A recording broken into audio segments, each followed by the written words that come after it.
दोस्तों, कैसे हैं आप लोग। एक बार वापस से आपका स्वागत है मेरे चैनल में।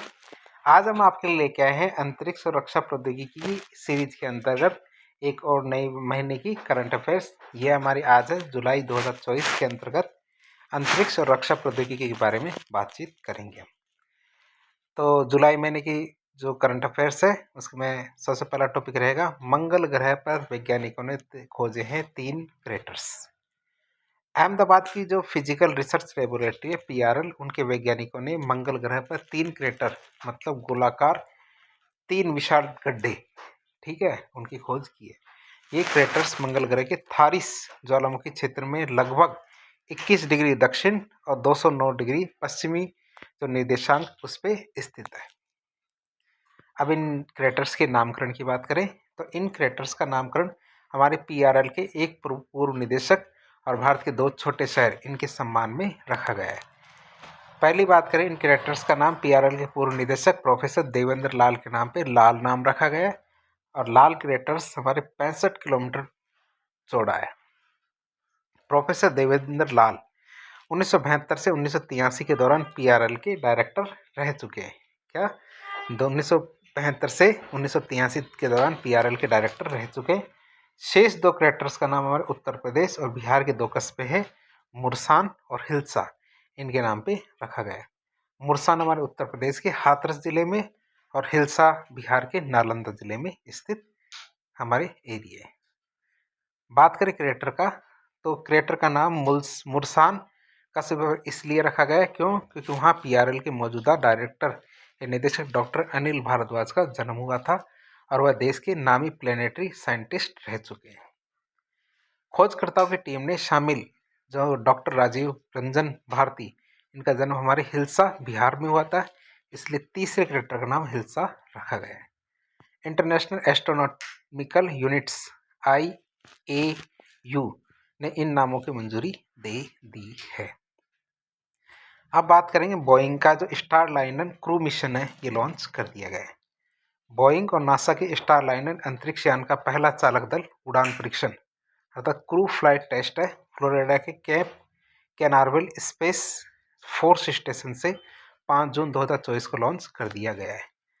बोइंग ने नासा के लिए स्पेसक्राफ्ट स्टारलाइनर कैप्सूल बनाया है और यह इसकी पहली उड़ान। स्पेसक्राफ्ट को सुनीता विलियम्स ने कैलिप्सो नाम दिया है। इसके स्पेसक्राफ्ट है, इसको सुनीता विलियम्स ने क्या नाम दिया है, कैलिप्सो नाम दिया है। इस मिशन के तहत नासा के अंतरिक्षयान यात्री बुच विल्मोर और भारतीय अमेरिकी सुनीता विलियम्स को अंतर्राष्ट्रीय अंतरिक्ष स्टेशन तक पहुंचाया गया था। इस मिशन के तहत बात करें बुच विल्मोर और सुनीता विलियम्स को स्टारलाइनर और United Launch Alliance Atlas B rocket को अंतर्राष्ट्रीय अंतरिक्ष स्टेशन पर उड़ान भरने का काम सौंपा गया था। बात करें पश्चिमी संयुक्त राज्य अमेरिका में पृथ्वी पर लौटने से पहले दोनों नए अंतरिक्षयान इनकी प्रणालियों का मूल्यांकन करने के लिए लगभग 2 सप्ताह तक परीक्षण प्रयोगशाला में रहे थे। ये दोनों के दोनों क्या कि परीक्षण दोबारा से बताते हैं आपको। पश्चिमी संयुक्त राज्य अमेरिका में पृथ्वी पर लौटने से पहले दोनों नए अंतरिक्षयान और इनकी प्रणालियों का मूल्यांकन करने के लिए लगभग 2 सप्ताह तक परिक्रमा प्रयोगशाला में रही। बात करें सुनीता विलियम्स के बारे में, भारतीय मूल की अंतरिक्ष यात्री सुनीता विलियम्स अंतरिक्ष में रिकॉर्ड 322 दिन बिता चुकी है। वो पहली बार 9 दिसंबर 2006 को अंतरिक्ष में गई थी और 22 जून 2007 तक वहां रही थी। अपनी दूसरी अंतरिक्ष यात्रा वह 14 जुलाई 2012 को की गई और 18 नवंबर 2012 तक वो वहां पे अंतरिक्ष में रही थी। वर्ष 2012 में अंतर्राष्ट्रीय अंतरिक्ष स्टेशन की यात्रा के दौरान सुनीता विलियम्स ने अंतरिक्ष में ट्रायथलॉन पूरा किया और ऐसा करने वाली पहली व्यक्ति बनी थी। अब बात करें इसरो की, तो इसरो ने रीयूजेबल लॉन्च व्हीकल का सफल लैंडिंग परीक्षण कर लिया है। भारतीय अंतरिक्ष अनुसंधान संगठन इसरो ने रीयूजेबल लॉन्च व्हीकल तकनीक मतलब प्रक्षेपण यान को दोबारा से इस्तेमाल करने की तकनीक है, इसका तीसरी बार सफल परीक्षण किया है। इसे रीयूजेबल लॉन्च व्हीकल का तीसरा और अंतिम परीक्षण कर्नाटक के चित्रदुर्ग में एयरोनॉटिकल टेस्ट रेंज में 23 जून 2024 को किया था।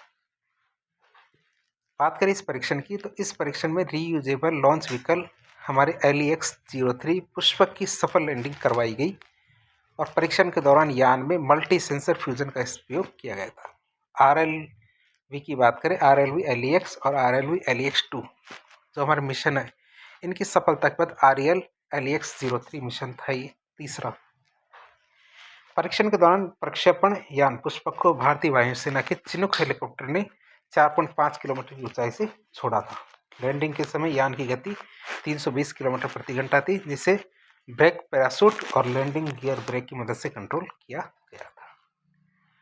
बात करें मिशन की, तो मिशन में कौन कौन सी संस्थाएं शामिल थी। तो विक्रम साराभाई अंतरिक्ष केंद्र के नेतृत्व में इस मिशन ने इसरो के अंतरिक्ष अनुप्रयोग केंद्र, इसरो टेलीमेट्री, ट्रैकिंग और कमांड नेटवर्क और सतीश धवन अंतरिक्ष केंद्र श्रीहरिकोटा, ये सारे सेंटर इसमें शामिल रहे थे। बात करें विश्व के पहले 3D रॉकेट का सफल प्रक्षेपण किया गया। देश के अंतरिक्ष स्टार्टअप अग्निकुल कॉस्मोस, कौन है हमारा स्टार्टअप नया, अग्निकुल कॉस्मोस ने अग्निबाण सॉर्टेड 01 मिशन को अंतरिक्ष में प्रक्षेपित करने में सफलता हासिल कर ली है। कौन सा मिशन हमारा, अग्निबाण सॉर्टेड 01 मिशन, और किसके द्वारा किया गया है, अग्निकुल कॉस्मोस के द्वारा। अग्निबाण सॉर्टेड 01 मिशन को श्रीहरिकोटा में निर्मित भारत के पहले निजी लॉन्च पैड धनुष से 30 मई 2024 को लॉन्च किया गया था और यह single piece 3D printed engine के साथ स्वदेशी रूप से डिजाइन और विकसित दुनिया का पहला रॉकेट का परीक्षण था। बात करें अग्निबाण की, अग्निबाण सॉर्टेड 01 की बात करें तो यह दुनिया का पहला single piece 3D printed semi cryogenic engine है। अग्निबाण क्या है, sub orbital technological demonstrator Agnikul के पेटेंटेड अग्नि लेड इंजन के द्वारा संचालित एक एकल चरण का लॉन्च वाहन है। लगभग 18 मीटर लंबा ये इस रॉकेट की बात करें तो इसका द्रव्यमान कितना है, 1400 किलो, 1400 नहीं 14,000 किलो इसका द्रव्यमान या वजन है। बात करें अग्निबाण की, तो अग्निबाण 5 अलग अलग कॉन्फ़िगरेशन में 100 किलोग्राम तक के पेलोड को 700 किलोमीटर की ऊंचाई तक ले जाने में सक्षम है। अग्निकुल ने 3D मुद्रित रॉकेट बनाने के लिए इंकोनेल धातु का उपयोग किया, और इंकोनेल क्या है, एक मिश्र धातु है जो ऑक्सीकरण संसारण प्रतिरोधी है और अंतरिक्ष यान के लिए बहुत ज़्यादा बढ़िया उपयोगी है। बात करें कि भारतीय अंतरिक्ष अनुसंधान संस्थान इसरो ने अब तक ऐसे सेमी क्रायोजेनिक इंजन का सफलतापूर्वक परीक्षण नहीं किया है जिसमें प्रोपेलर के तौर पर तरल और गैस दोनों प्रकार के ईंधन का उपयोग किया जाता हो। तो इसरो ने तो आज तक ऐसा नहीं किया है। इसरो भी अपने GSLV मार्क 3 है रॉकेट के लिए सेमी क्रायोजेनिक इंजन SCE 200 विकसित कर रहा है। जो हमारे मार्क 3 है उसके लिए सेमी क्रायोजेनिक इंजन SCE 200 विकसित कर रहा है। अब खास बातों की बात करें तो अग्निकुल कॉस्मोस की बात करें, इसकी शुरुआत हमारे 2017 में हुई थी। चेन्नई में स्थापित इस स्टार्टअप को श्रीनाथ रविचंद्रन, मोइन SPM और IIT मद्रास के प्रोफेसर SR चक्रवर्ती ने मिलकर शुरू किया था। अग्निकुल कॉस्मोस अंतरिक्ष में अपना रॉकेट प्रक्षेपित करने वाली दूसरी भारतीय निजी कंपनी बन गई है।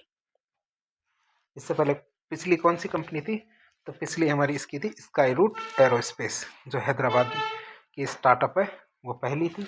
इसने इसरो के श्रीहरिकोटा लॉन्च पैड से अपना स्वदेशी रूप से विकसित विक्रम S रॉकेट अक्टूबर 2022 में प्रक्षेपित कर दिया था।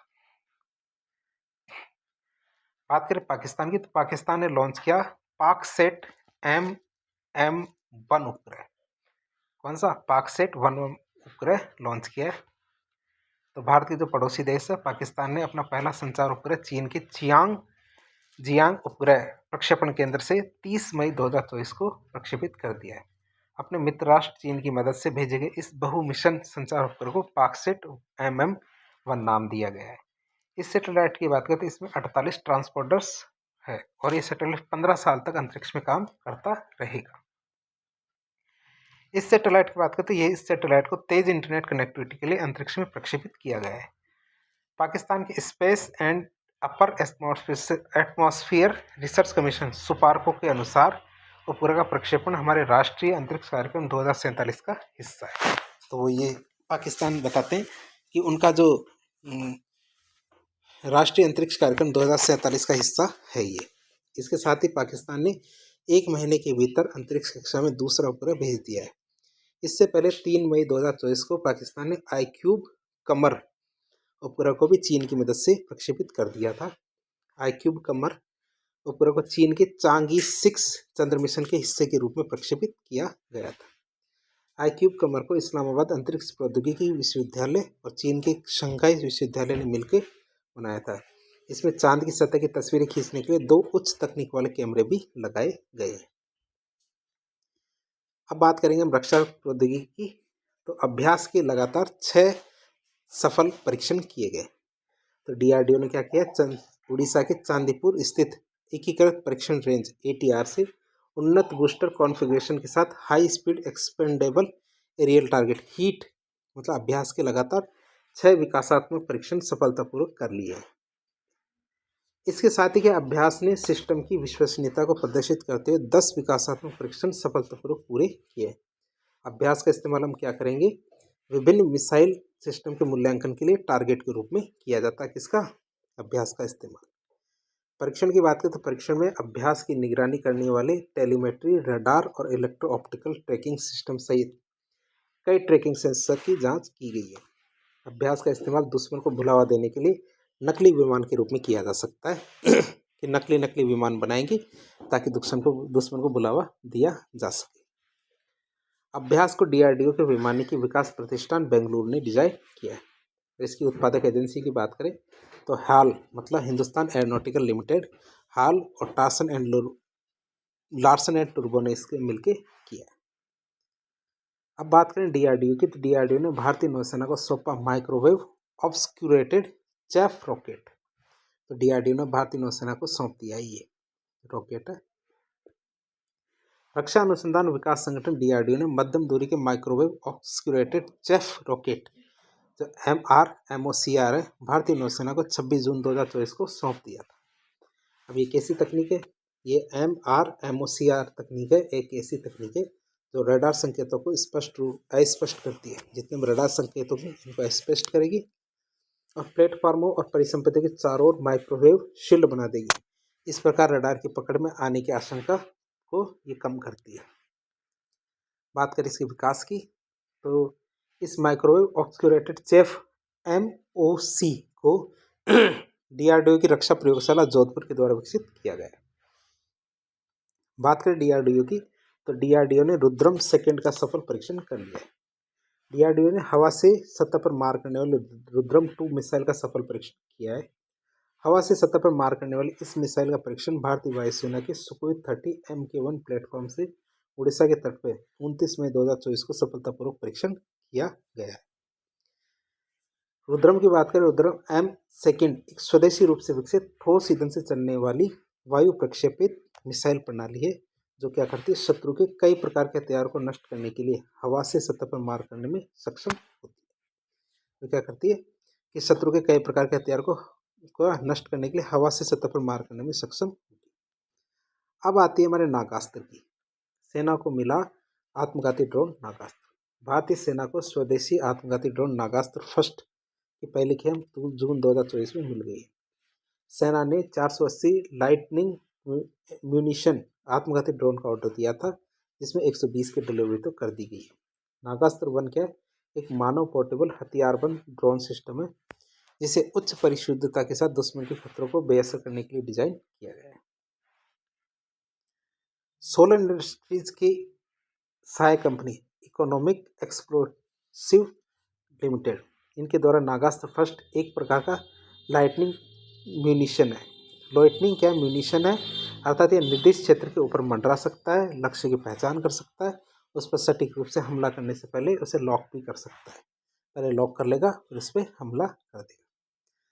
जो ये ड्रोन है, तो ड्रोन की क्या क्या क्षमता रहेगी, यह ड्रोन 60 मिनट तक बिना किसी परेशानी के उड़ सकता है। यह मैन इन लूप कंट्रोल के साथ 15 किलोमीटर की रेंज में निगरानी कर सकता है बिना किसी बाधा के, अर्थात 15 किलोमीटर के रेंज में आगे पीछे उड़ सकता है। जबकि ऑटो मोड में इसकी रेंज क्या है, बढ़कर 30 किलोमीटर हो जाती है और यह 2 किलो का वॉरहेड भी ले जा सकता है, अर्थात बम उसको भी ले जा सकता है। इसे अबॉर्ट, रिकवर और रीयूज की क्षमता भी है। यदि लक्ष्य का पता नहीं चलता तो ड्रोन को वापस भी बुलाया जा सकता है। तो इस तरह आज के लेक्चर में हमने जुलाई महीने के जो हमारी अंतरिक्ष और रक्षा प्रौद्योगिकी के संबंधित करंट अफेयर्स के बारे में देखा। तो इस प्रकार के इन्फॉर्मेटिव वीडियो देखने के लिए हमारे चैनल से जुड़े। वीडियो पसंद आता तो वीडियो को लाइक करें, चैनल को सब्सक्राइब करें, अपने दोस्तों के साथ शेयर करें। धन्यवाद।